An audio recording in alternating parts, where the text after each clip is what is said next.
What is up, my guys? Jesse Mails here with Backwater Fly Fishing. Today we're covering episode 3 of a 12-part series where I'm tying every single fly in my inshore saltwater fly box. Now this is brought to you by my good buddies at mariboobrothers.com, your premium source for all your fly tying needs. Now before we get rolling on this fly, let's run the intro.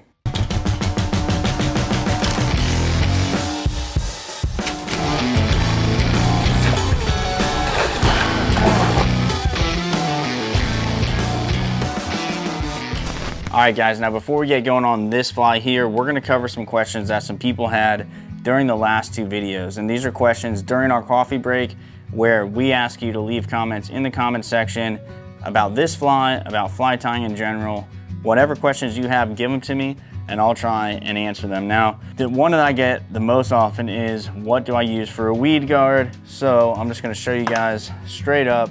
For weed guards, this is my favorite material here. It's titanium. Really any titanium wire is gonna work okay. And this works great because it's stiff enough to get those weeds off of that hook shank, off of the tip of the hook rather, by blocking this hook gap. Also, the cool thing is if it does bend, you could just straighten it out with pliers and bend it right back. It lasts a long, long time, does a great job. Now, I got asked again on bunny strips, zonker strips, do you tie them upside down or right side up? Now in this case, you got to think, for streamer patterns and for bass flies, it doesn't really matter in my opinion, but for tarpon flies you got to watch out because the tarpon are always eating that fly facing upwards and they will notice a difference. So I like to tie those with the material facing down. That way I know the tarpon's going to see the most attractive pattern and not see essentially the bare side of that zonker strip.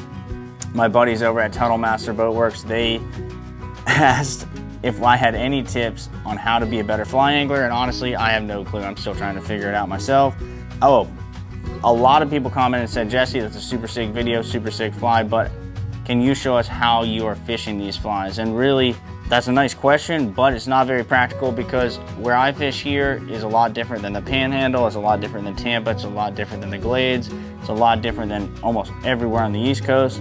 So these flies are going to be fished differently, number one, depending on the fish you're trying to catch, the bait you're trying to imitate, and where those species are, because the fish I feed here are super, super spooky. My stripping pattern, everything changes versus if I go to Texas and I can catch a dozen redfish no matter what I'm doing. So just keep that in mind. For right now, we're gonna stick to just being here in the office.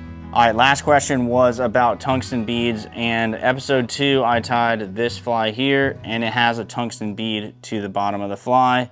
What size tungsten bead was that? I may not have put that in the video description. I may have just said tungsten bead of your choice or tungsten bead in general, but this is a 3.5 millimeter tungsten bead, and that's generally the one that I like to use. All right, guys, so with that said, we had someone on Instagram comment on the first episode of this series saying, hey, can you do a redfish fly that's a shrimp pattern and it has to have bead chain eyes? So I said, okay, that's what I'm gonna do.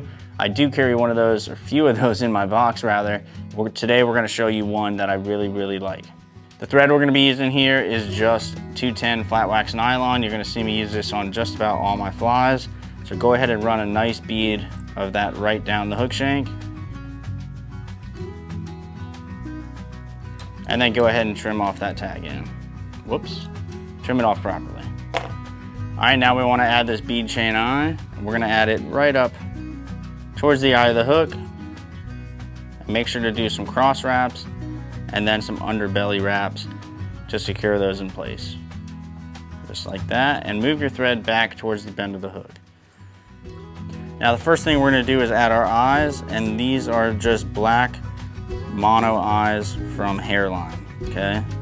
Pre-made. I used to make my own, still could if I wanted to, but I got lazy, I guess. So here we go, we're gonna use these eyes, we're gonna tie them one on each side, and kind of make sure they splay outwards. And they just need to stick off probably a centimeter, a little less. You can go 1/4 inch too, that kind of works fine. There you go. Now on this fly, you'll see a lot of times I like to put a hot spot. In this case, this fly we're tying is colored to be fished over like a sand bottom. So a lot of times over sand, I don't like to put any sort of hot spot. I just like to keep it really, really natural looking. After those eyes, we're gonna add some Rootbear Krystal flash. I typically don't like to use a lot of flash, but this Rootbear color is really, really nice and is enough to get their attention. Now, this isn't a long fly, so we're gonna cut that off at about 1 inch past the bend of the hook. The tail on this fly is just gonna be some Grizzly Hackle, so you can go ahead and take a few feathers off of there. Now remember, this isn't a long fly, so we're just gonna go 2 feathers on each side and keep them about 1 inch long. Go ahead and attach 2 to one side of the hook. Grab our other 2 feathers. Those are gonna go to the other side. And we really don't need these to splay out like you would on a crab fly or something like that. This is literally just for the tail section. So those could kind of marry each other and that'll look just fine. Now at this point, we're gonna add the legs, and the legs we're gonna use are sort of a sand and clear or tan and clear kind of barred leg that Chicone makes. This is a great leg, kind of one of my favorite colors. We're gonna go ahead and just wrap those around the thread and bring these straight down the hook shank. And again, this is a short fly, so when we trim this, we're just going a little bit past those legs. Trimming that off, covering up some of that material. Now next, we wanna have essentially a material that's gonna bridge the gap between the head of this fly and the tail section. And we're gonna essentially build a little bit of a collar around the material we currently have. We're gonna do that with this Hackle. So go ahead and cut 2 of these off, tie that in right at the base, and we want this to be pretty buggy, so it's okay if these are pretty long. We're gonna go ahead and palmer this around probably 2 to 3 times. These are pretty bushy, so we'll just go 2 times around, and then we'll tie this off really close.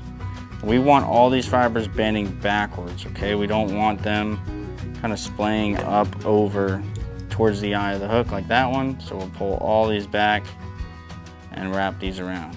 All right guys, time for the coffee break. Again, if you're watching this and you have a question about this fly, other flies, or fly fishing in general, leave a comment in the comment section. We'll get to it in the next episode, which is coming up.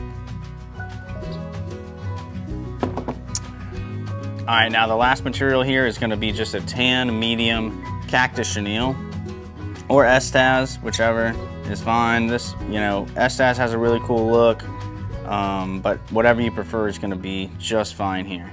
We wanna palm this on nice and tight and make sure we're not leaving a bunch of big gaps on that hook shank. So just follow each wrap nice to each other, pulling these materials back as we palmer them forward. When we get to the eye, flip it over, and we're gonna go ahead, tie that off, and then trim this material flush. Go ahead, build up a little head on the fly.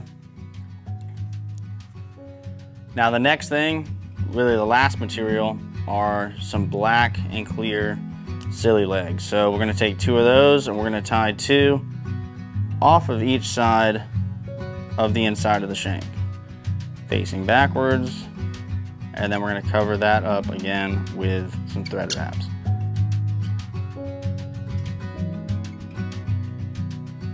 Now when we trim these off, we just wanna go about 3/4 of the way down and trim those off flush. That's it for the fly, so we're gonna whip finish this a few times.